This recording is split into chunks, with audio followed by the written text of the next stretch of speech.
시애틀, 워싱턴에서 왔다고 말씀드리는데 사실은 하도 그 워싱턴 주 하면 시애틀만 유명해서 시애틀에서 왔다 그러는데 사실 예밀한 조그만 동네가 있어요. 시애틀에서 한 2시간 반 정도 남쪽으로 있는데 거기서 살면서 제가 목회를 했습니다.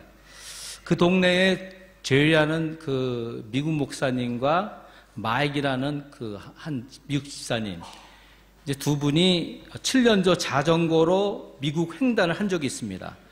낮에는 자전거를 탔고 저녁에는 그 캠핑카라고 하더라고요. 한국에서는 우리는 알비라 그러는데 그 캠핑카 안에서 잠을 자고 아침에 또 자전거를 타고 그래서 25일 만에 워싱턴주 시애틀 서쪽에서 그 미국 그 워싱턴 DC 수도에 2,810마일 정도 거리를 그냥 횡단했습니다.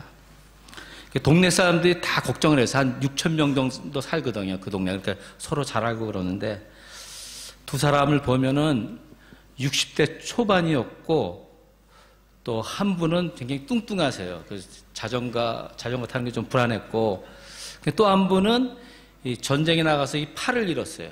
그래서 보조 손을 이렇게 끼고 있고 그러니까 이 두 사람이 간다는 상상이 좀 이제 안 되더라고요. 불안해서. 그래서 제가 그렇게 물어봤죠. 꼭 힘들게 그렇게 가야 되냐고. 차 타고 한번 갔다 오면 되지. 그렇게 바로 묶어서 나와서 이제 물었죠.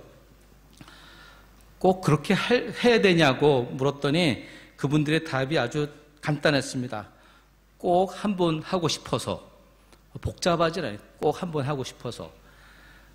저는 아주 그 뭐랄까 멋있는 대답을 기대했는데 그 말 듣고 나서 제가 할 말이 없어요. 멍해가지고 이게 모험이라는 것을 보면은 좀 그런 것 같습니다. 어느 순간에 이 마음에 딱 찾아와서 그냥 해버리는 거죠. 인생을 살아가는 것은 어떤 의미에서 모험입니다. 우리가 태어나는 그 순간부터 삶의 모험이 시작됩니다. 서로 남남이었던 한 남자와 한 여자가 결혼을 해서 가정을 이루는 것, 모험입니다. 옆에 계신 배우자 보면서 내가 모험을 했어.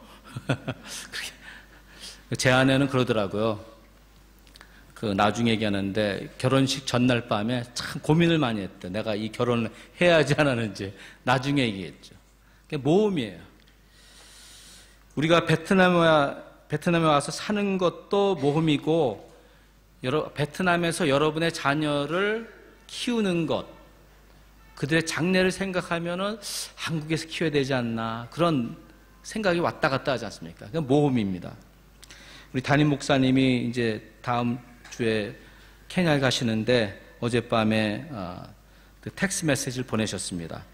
함께 기도하며 좋은 열매를 맺기를 바란다고 거기에 다 담겨 있어요. 근데 이분들 입장을 바꿔놓으니까는 건강, 안전, 사역 모든 것을 이제 하는 데 있어서 모험이 되는 것입니다. 베드로가 예수님의 물 위로 걸어오시는 것을 보고 자기도 물 위로 걷기로 정합니다. 예수님께서 오라 해서 물 위로 막 걸어갑니다. 그러다가 어떻게 됩니까? 물에 빠지고 맙니다. 이 사건을 베드로의 실패라는 측면에서가 아니라 그 모험이라는 측면에서 관찰해 보길 바랍니다. 우리가 보통 알고 있는 것은 베드로가 믿음이 없어서 물에 빠졌어. 거기에 중점을 다루는데 사실 모험이란 그 단어를 생각하고 그가 믿음의 모험을 했다는 것을 우리가 살펴보기를 원합니다. 여러분의 삶과 지금 여러분이 겪고 있는 일, 문제, 고난, 어려움을 한번 모험의 기회로 삼아 보시기를 바랍니다.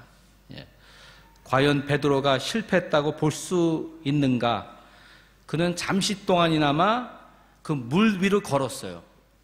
그리고 두고두고 그는 생각했습니다. 나는 그래도 그 물 위를 걸었었어. 아무도 못한 거 내가 했었어. 그런 스릴과 그 감격을 가지고 그 인생을 살았을 것입니다. 우리는 살면서 거친 인생마다 인생 바다를 만날 수밖에 없습니다. 크고 작은 바다가 항상 치기 때문에 인생이 고달플 수가 있습니다. 근데 반면 그런 인생의 그 억센 그 파도가 칠 때 그것을 모험의 기회로 삼으면 좀 달라져요. 무모한 모험이 아니라 그리스도 안에서 이제 모험을 말합니다. 돈키호테 같이 무작정 모험이 아니라 예수 그리스도 안에서 그 성경에서 말씀하는 그 베드로의 그 경험을 통해서 우리가 모험에 대해서 생각해 보기 원합니다. 첫 번째, 말씀에 따라 모험을 하시기 바랍니다. 말씀이 있으면 그 말씀대로 행하는 것이 믿음 안의 모험인 것입니다. 그 베드로는 주님을 바라보고 주여 만일 주님이시거든 나로 물 위로 걸어오게 하소서 그렇게 말을 했어요. 그렇죠? 근데 베드로가 말한 내용을 보면 우리로 말을 안 했어요. 그 배 안에는 12제자가 있었는데 베드로는 자기 입장에서 얘기를 한 거예요. 그리고 예수님은 오라 그랬을 때 베드로는 예수님이 말씀했기 때문에 그 말을 믿고 걸을 수가 있었던 것입니다. 개인적으로 말씀을 받았으므로 베드로는 그 물 위를 걸을 수가 있었습니다. 그 로마서 10장에 믿음은 들으면서 나며 거기까지만 보통 우리가 생각하잖아요. 그렇게 믿고. 근데 그 다음 구절을 보면은 그 다음 내용을 보면 들음은 그리스도의 말씀으로 말미암았느니라 그랬어요. 그러니까 틀림없이 말씀을 듣고 믿는데 그 말씀이 예수 그리스도의 말씀이라 그랬어요. 그 말씀이 우리 마음에 거하게 되면 임하게 되면은 우리가 믿음이 생겨요. 그래서 예수님이 요한복음 15장 7절에서 너희가 내 안에 거하고 내 말이 너희 안에 거하면 무슨 말이든 구하라. 그러면 이루리라 하셨어요. 그러니까 중요한 게 우리 믿음 생활 중요한 게 뭐냐면은 많은 말씀을 배우는 게 중요한 게 아니더라고요. 그러니까 한 구절, 한 단어의 말씀을 통해서 우리에게 하나님이 말씀하고 감동을 주신다고요. 오늘 제가 설교를 한 3, 40분 하겠는데 근데 제가 사실 말씀을 나누면 되지만 메시지를 전하는 거예요. 이 하나님의 말씀, 이 성경의 말씀을 풀어서 설명해 드리는 거예요. 그 참 의미를 알려드리는 거예요. 근데 그 말씀을 여러분이 받아들이시면서 그 말씀이 내 마음에, 내 영혼 속에 레마, 그 하나님 말씀이 되는 것이죠. 예수님이 나에게 말씀하셨어. 그것이 중요한 것이죠.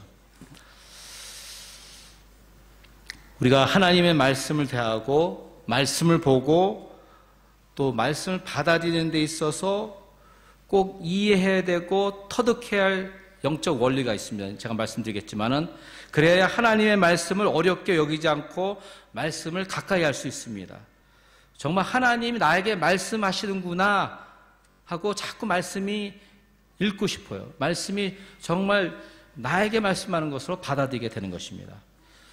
우리 셰퍼라이프 3권에 가면은 이제 이 말씀을 다루고 있는데 마태복음 5장 18절 나중에 줄 쳐넣어 주시고 나중에 가서 보세요.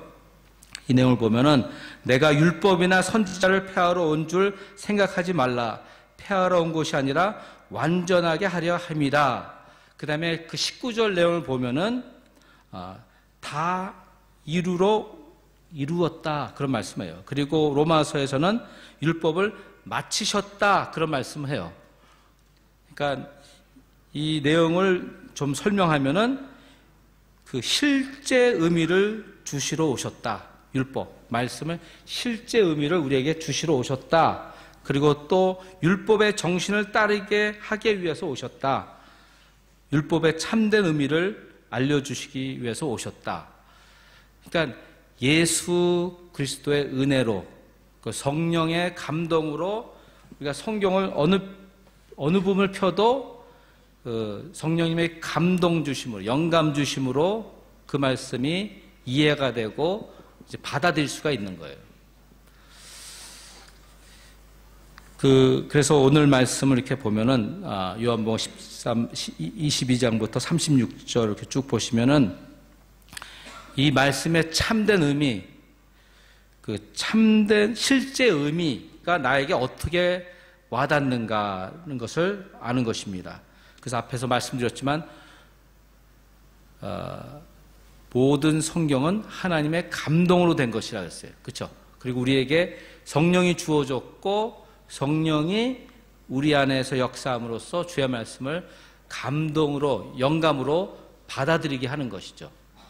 그러니까 우리가 열심히 노력하고 애쓰면서 막 파헤치지 않고 그냥 믿는 거예요. 예수님께서 보혜사 성령을 통해서 모든 것을 가르쳐 주신다 하셨고 생각을 통해서 가르쳐 주신다 했으니까 그냥 단순히 믿는 거예요. 그럴 때 우리의 말씀이 이제 살아나는 것입니다. 제가 이 대학생 때 예수 믿은 지 한 3, 4년 됐을 때 이 말씀을 대하고 나서 은혜를 너무 받았어요. 큐티라고 나서. 얼마나 큰 믿음이 생겼는지, 나도 물 위에 걸을 수 있겠다. 그렇게 믿어졌어요, 정말. 꽉 차가지고. 그 수영장에 갔습니다. 수영장에 가서 이제, 주여 믿습니다 하고 한 발자국 했는데 어떻게 될 것 같아요?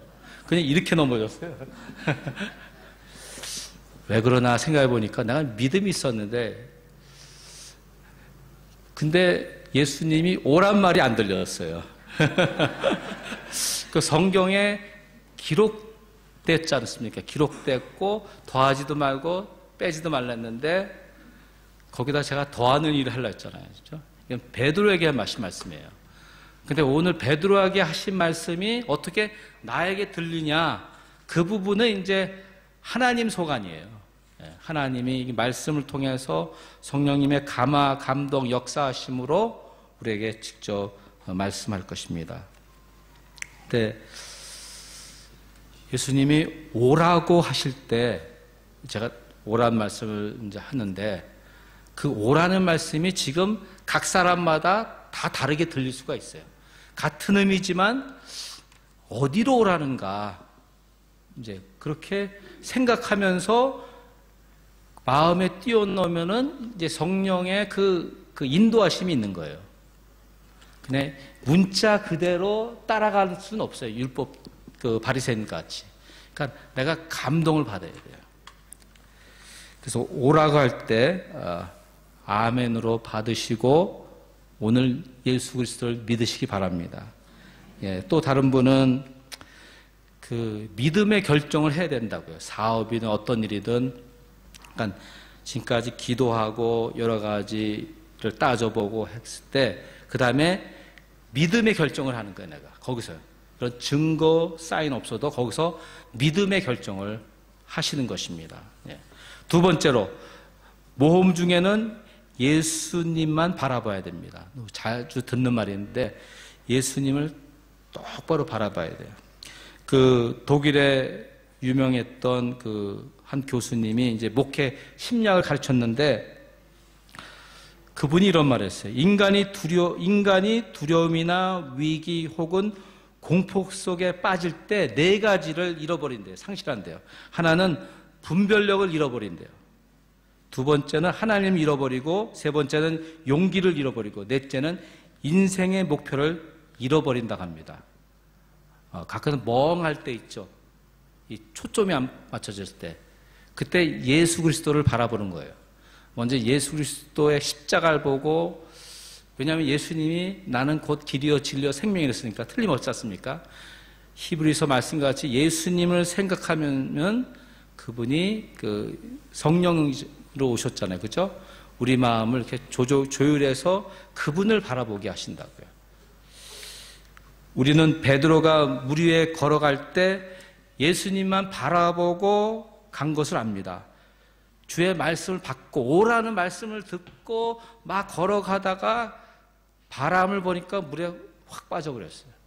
그 순간, 그 부분에 대해서 말씀드리기 원하는데 우리가 어떤 환경, 어려움, 일에 들어갔을 때 이렇게 좀 이성적으로 받아들여야 되는데 어떤 분들 너무 감성적으로 받아들이니까는 이게 그냥 우리의 마음이 감정이 갑자기 확 뭐랄까 두려움으로 무서움으로 걱정으로 확 찾아올 때가 있어요. 바로 그때에 대해서 이제 주께서 오늘 말씀하는 것입니다. 그러할 때 심한 바람이 불고 몰아칠 때 개인의 문제로 가정의 일로 사업 관계로 그 물이 너무 심하게 출렁거릴 때 예수님을 바라보라 말씀하시는 것입니다. 30절을 보면은 베드로가 그 바람 보고 무서워 빠져 버리고 그다음에 뭘 했습니까? 주여 나를 구원하소서. 그 부분이 중요해요. 그러니까 예수님을 우리가 믿고 있어요. 하나님 경외하는 마음 살고 있습니다. 근데 살다가 이런 일을 당하면 갑자기 내 감정부터 이상해져요. 예수 믿지 않는 사람 같이 막 반응할 때가 있어요. 그럴 때 바로 예수님을 불러야 되는 것이죠. 하나님 부르는 것이죠. 그 도움을 구하는 것입니다. 근데 그 다음 성경 구절 나오는 거 보면 베드로가 주님 도와주십시오, 구원해 주십시오 할 때 즉시란 단어가 나오죠. 즉시 예수님이 베드로를 잡아서 이끌어내십니다. 그러니까 여러분이 오늘 붙들어야 할 건 즉시 우리 주님께서 붙들어 주셨다인 것입니다. 그 히브리서 11장을 보면은 우리가 잘 알잖아요. 믿음의 장이라고. 우리 믿음의 선배들이 어떻게 믿음 생활하느냐 이제 전하고 있습니다. 근데 보통 우리가 11장을 많이 읽는데 12장 1절, 2절이 굉장히 중요합니다. 히브리서 12장 1절, 2절을 보면은 실질적으로가 우리가 믿음으로 어떻게 살고 어려움이 올 때 어떻게 뚫고 지나갈 수 있는지 말씀하고 있어요. 그 내용을 보면은 이러므로 우리에게 구름같이 둘러싼 허다한 증인들이 있으니 무거운 것과 얽매기 쉬운 죄를 벗어버리고 인내로서 우리 앞에 당한 경주를 하며 믿음의 주여 또 온전하게 하신 이인 예수를 바라보자. 그는 그 앞에 있는 기쁨을 위하여 십자가를 참으사 부끄러움을 개의치 아니하더니 하나님 보좌 우편에 앉으셨느니라. 근데 여기서 첫 번째 내용을 보면은 무거운 것과 얽매기 쉬운 것을 벗어버리라. 그러니까 제가 옷을 이렇게 벗잖아요. 이렇게 벗듯이 무거운 것을 벗어버리라. 그리고 죄를 벗어버리라고 했어요. 그러니까 많은 경우 이 부분에서 우리가 힘든 거예요. 여러분 걱정 근심이 있으면은 사실 밖에서 일어나지만 우리 마음에 엄습하는 그 두려움과 그 걱정과 근심이 심합니다. 굉장히 무거워요. 문제는 그냥 바깥에 있어요. 그죠? 우리가 어떻게 해결할 수가 없어요. 그러나 그 문제 때문에 내 마음이 그냥 가득 뭔가 차 있는 거예요. 그것을 벗어버리라는 말씀하고 있는 것입니다. 어떻게 벗어야 됩니까? 여러분 개인 자신이 알아요. 왜 내가 무겁고 힘들고 두렵고 왜 이러는지 내 자신한테 물어봐야 돼요. 그리고 죄에 대해서 말씀하지 않습니까? 죄는 회개하면 되는 것이니까 이 부분이 먼저 해결되고 풀려야지 우리가 믿음을 기쁘게 즐겁게 자유롭게 행복하게 할 수가 있는 것입니다. 두 번째는 인내하며 살았다고 합니다. 근데 경주라는 비유로 이 히브리서 기자는 말하고 있는데 우리 믿음의 선배들은 그 경주의 그 규칙을 지켜가면서 근데 그 경주를 열심히 최선을 다해서 경주를 했습니다. 우리에게 경주는 믿음 안에서 말씀 안에서 말씀대로 그냥 믿고 사는 거예요. 근데 인내하면서. 그리고 세 번째로 이 믿음의 증인들은 그들이 믿는 믿음의 대상이 예수 그리스도라 분명했습니다. 근데 그 말씀 내용을 보면 우리의 믿음의 대상 예수 그리스도께서 나를 온전케 하신다 그랬어요. 예수께서. 그래서 그들이 그 고난 중에 어려움 중에 힘든 가운데 이겨낼 수가 있던 것입니다. 네 번째로 예수께서 십자가의 고통과 죽음을 참으시고 부끄러워하지 않으셨다 그런 말이에요. 그러니까는 우리가 삶을 살면서 정말 예수 그리스도의 십자가 그 은혜를 생각하고 묵상하고 정말 그리스도인과 같이 좀 말하고 행동하고 그리고 내가 예수 믿는 삶이라는 걸 부끄러워하지 않고 사는 것을 말하는 것입니다. 광야 생활 40년을 거짓 맞춰갈 때 이제 이스라엘 백성은 가데스 바네에 도착합니다. 모세는 이제 12명의 정탐꾼을 이제 가나안 땅으로 보내서 이제 알아보게 합니다. 12명이 그 40주 40야를 정탐하고 나서 돌아와서 보고를 하는데 상대적인 보고를 합니다. 여러분도 알다시피. 근데 10명은 그 가나안에 가니까는 그 사람들은 거대한 자이언트입니다. 그래요. 우린 메뚜기같이 작습니다.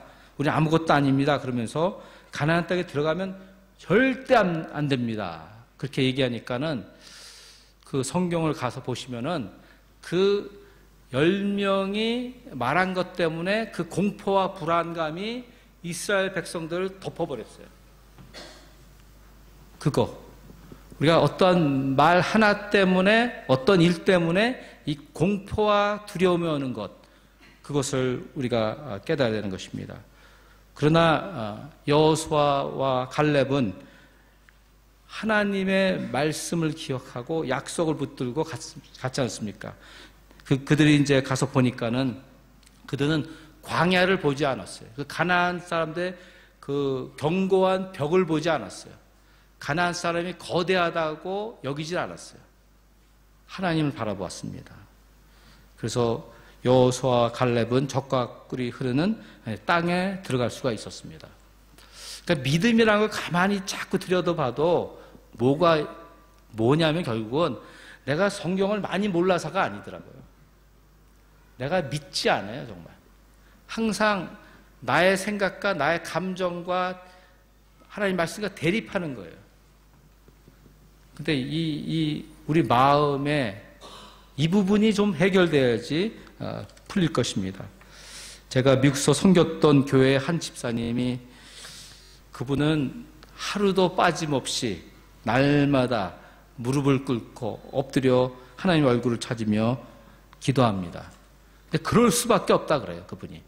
하루는 제가 기도 제목이 있냐고 새벽 기도에 이제 나오셨을 때 물어보니까는 중동에 자기 아들이 파견되었대요. 아들이 미군이니까는. 걱정이 돼요, 목사님. 기도해 주십시오. 근데 얼마 후 더 얼굴이 그냥 새파래져가지고 저에 찾아왔는데 그 미군 헬기 하나가 추락을 됐대요. 근데 그 30여 명의 해병대 병사들이 사망했는데 그 아들이 있던 같은 부대였대요.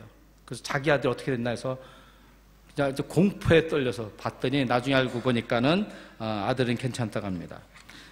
근데 더 놀라운 것은 이제 1994년에 첫 이라크 전쟁을 했어요. 중동에, 그렇죠? 그런데 남편과 아들 둘이 다 미군이에요. 그러니까 20년 동안 남편이 중동 가고 또 하나 아들이 가고 계속 어떤 둘이 가 있고 그러니까 이분은 편하게 잠을 잘 수 있는 날이 없었다 그래요.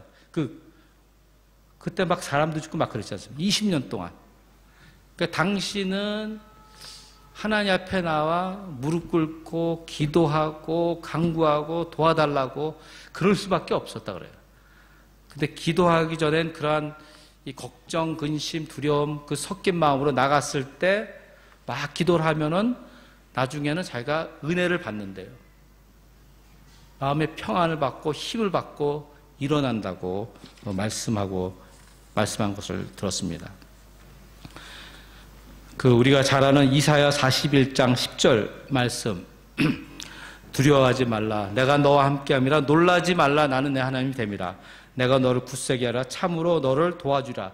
참으로 나의 의로운 손에 너를 붙들리라. 저도 그렇고 그 집사님도 그렇고 이 말씀을 수차례 수없이 외우고 생각하고 묵상하고 기도로 삼고 하면서 내가 온전히 주 앞에 설 수가 있는 것입니다. 우리 삶의 여정, 몸의 길을 나설 때 우리는 약속을 붙들어야 돼요. 하나님의 말씀의 약속을 붙들어야 됩니다. 본문 30절에 바람을 보고 무서워 물에 빠진 베드로가 바로 이제 소리를 질렀습니다. 주여 나를 구원하소서. 예수께서 즉시 손을 내밀어 그를 붙잡아 주셨습니다. 이 말씀이 여러분에게는 어떻게 다가옵니까? 여러분이 도움이 필요한 것이 어디입니까? 근데 이 말씀은 그냥 도와달라는 거거든요. 그러면 주님께서 즉시 내가 손으로 붙들어 주신다 말씀하거든요. 그러니까 이 참된 말씀의 의미가 내가 베드로가 아니고 이 말씀을 그냥 믿음으로 받아들인 거예요. 의미를. 그리고 우리 삶에 내가 도움이 필요한데 그 말씀을 가져가면은 그 말씀의 능력이 그 두려움을 밀어내고 걱정, 근심을 없애줄 것입니다. 세 번째, 모험 중에 주님이 함께 하십니다. 그 배 안에는 11명이 있었어요. 그죠? 그들은 막 두렵고 떨고 숨어버렸습니다. 그 바람과 파도의 노예가 되어 있었습니다.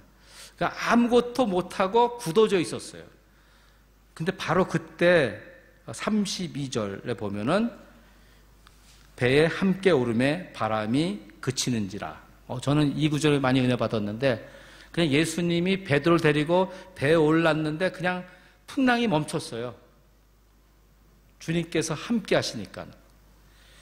이 부분에 대해서 우리가 좀 믿음으로 받아들일 것은 주님이 나와 함께한다. 많이 들었죠. 세상 끝날 때까지. 또 예수님이 보혜사 성령을 보내시면서 네 속에, 네 안에 내가 있을 것이다 말씀하지 않습니까? 정말 그게 믿어지셔야 되는 거예요. 주님이 함께하니까는 그냥 배 안에 주님이 딱 들어가니까는 풍랑이 멈췄어요. 우리 예수 믿는 사람 이런 믿음을 가져야 됩니다. 내가 주님과 함께하고 하나님이 성령이 함께 하시잖아요. 그래서 일터를 가든 어딜 가든 주님이 함께 가는 거예요. 그러니까 주님께서 함께 하시면 그 주위 환경에 일하는 모든 일을 갖다 하나님께 주관해 주시는 거예요. 그런 믿음. 주님이 함께 하기 때문에. 믿으세요? 예. 예. 내가 있기 때문에. 그러니까 저는 과거에 그 목회를 하면서 한국교회에서 자라면서 하여튼 그 능력을 받아야 된다는 말을 많이 들어서 안 돼요, 근데. 막 귀신도 내쫓고 막 그래야 된다는데, 뭐, 그럴 수도 있죠. 귀신 내쫓는데, 근데 나중에 이 말씀을 대해보니까, 아, 주님이 함께 하시면 되는구나. 내가 피곤하게 귀신 쫓고 저리 가라, 막, 그럴 필요 없구나. 그런 믿음이 생겨요. 그러니까 여러분, 기도할 때든 혼자 있때든 두려움이 찾아올 때, 아, 주님이 함께 하시지. 주님 집중하셔야 돼요. 주님의 시야를 바라보고 주님의 얼굴을 찾고 그러면 돼요. 막 귀신 쪽 하다 기도하지 못하고 그러지 마세요. 그냥 여러분이 있기 때문에 주님이 함께 있기 때문에 귀신은 다 도망갈 줄 믿습니다. 예. 이 부분이 굉장히 중요합니다. 그리고 마태복음 8장에 보면은 그때는 예수님이 그 배 안에서 주무셨고 풍랑이 일으면서 제자들이 죽을 것 같습니다. 그럴 때 예수님이 이제 파도를 잠잠케 하셨죠. 그런 예도 있어요. 다른 경우예요. 근데 오늘 주께서 우리에게 주시는 메시지는 아주 분명해요. 내가 너와 함께 있다예요. 예. 근데 이게 믿어져야 돼요. 근데 주님이 함께 하는데 내가 이런 말을 하면 안 되지. 그렇죠? 이런 결정을 하면 안 되지. 나 정도가 돼야지 정말 내가 주님과 함께 있구나 하는 믿음을 가지는 것입니다. 잠언 기자가 이런 말합니다. 자기는 사람을 너무 두려워해가지고 올무에 매인다. 그냥 굳어버린다. 얼어버린다. 그런 말을 해요. 그런데 그가 나중에 얘기하는 거 보니까는 여호와를 의지하니까는 안전을 찾았다. 그런 고백을 해요.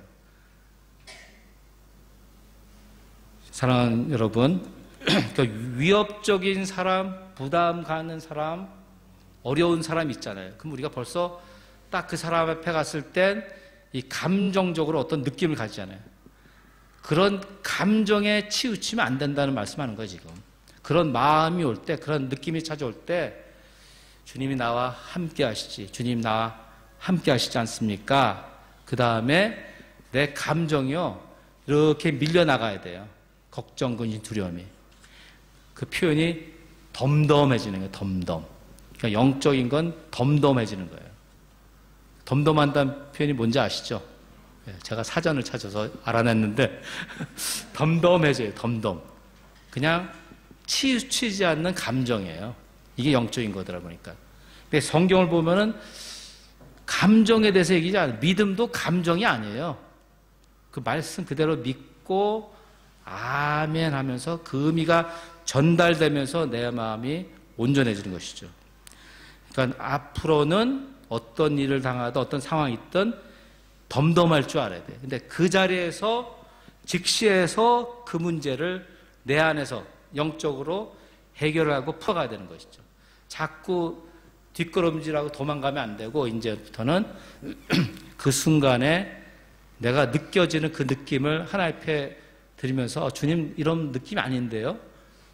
저에게는 사랑과 믿음과 그 올바른 생각을 주신다 그러는데 두려운 마음 주신 적이 없는데요. 디모데 후서가 한번 말씀하거든요. 나는 너에게 두려운 마음을 준 적이 없다 그렇거든요. 근데 이게 자연스러운 것 같이 일상적인 것 같이 두려움과 걱정, 근심이 막 들락날락하면 안 돼요. 네. 여러분 끊어야 됩니다. 그 직시하고 주님을 믿고 의지하고 그러면 이제 성령께서 제거해 주는 거죠.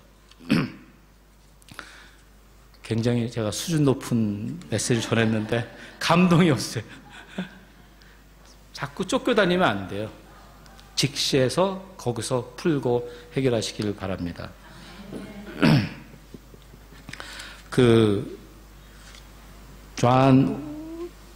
한 시카고 윌로크릭에 한 부목사가 있었는데 그분이 이제 그 마태복음 말씀을 이렇게 가리키면서 이제 책을 만들었어요. 근데 그 책의 제목이 당신이 물 위를 걸어가기를 원하거든 배 위에서 뛰쳐나오라. 좀 긴데 그러면서 그가 정리한 건 뭐냐면 두 가지의 종류의 사람이 있다는 거예요. 이 풍랑이 일어서 이 배가 어떻게든 깨질 수 있는데 그냥 배 끝을 잡고 가만히 있는 사람이 있고 그 풍랑일 때 그 배 밖으로 뛰쳐나가는 사람이 있다는 거예요. 베드로는 그렇게 했다는 거예요.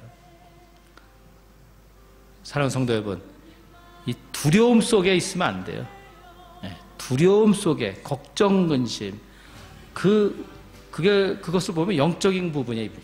이 부분에 대해서 주님께서 가르쳐 주는 거예요.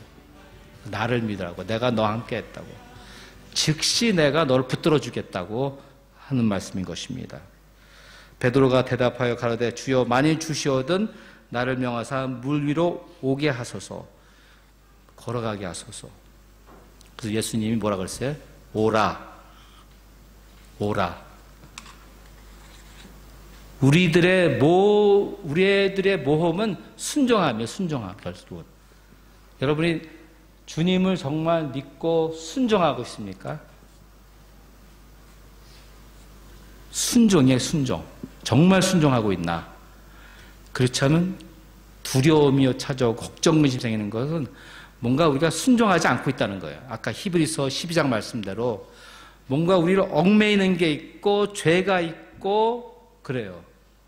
근데 내가 주를 믿고 주를 의지하고 주가 함께 하시면은 그 두려움이든가 모든 무거운 짐을 다 벗어버릴 수가 있다 말씀하고 있는 것이죠. 이제 우리는 물 위로 걸어야 됩니다. 오라고 하셨으니까.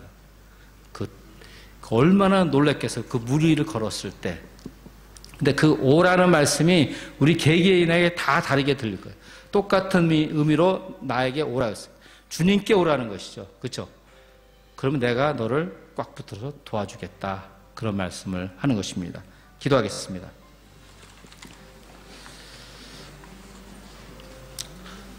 오라. 예수님께서 오라고 하십니다. 그 오라는 말이 여러분에겐 어떻게 들립니까?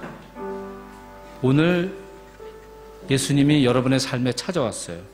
네가 오늘 정말 나를 믿어야겠다.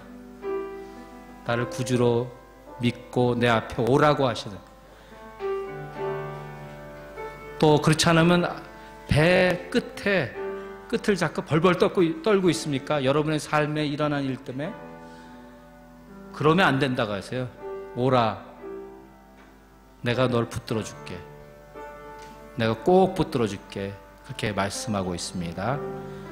그래서 오라는 말씀을 이제 받아들이면서 그 오라는 말씀을 통해서 우리 주님께서, 성령께서 이제 마음에 말씀 주시는 것을 가지고 반응하며 기도하는 시간을 갖겠습니다. 하나님